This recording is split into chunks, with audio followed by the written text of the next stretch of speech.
Sausage Roll Sunday Report for June 8th, 2025.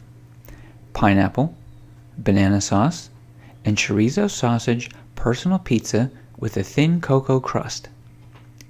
This 6-inch diameter personal pizza used a cast iron pan with a thin crust pizza powder mix from the store. I mixed cocoa powder into the dough, which gave it a brown color.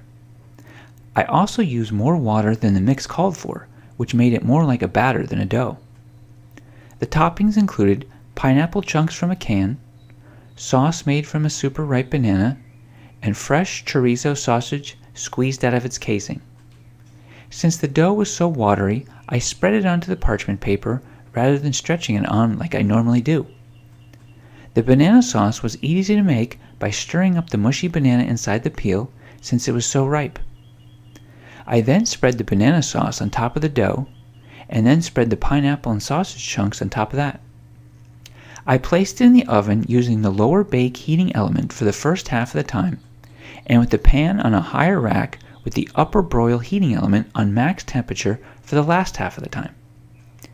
Since this pizza had so much water, I baked it in the oven for a longer time than normal. Unfortunately, I couldn't tell how crispy the crust was while baking it since it had a darker color from the cocoa. The crust turned out super crunchy like a cracker and shattered apart slightly as I bit into it, but not too bad.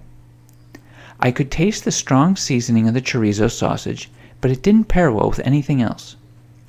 The crunchy crust was the only part of the pizza I remember, with the pineapple and banana sauce being overcooked and flavorless.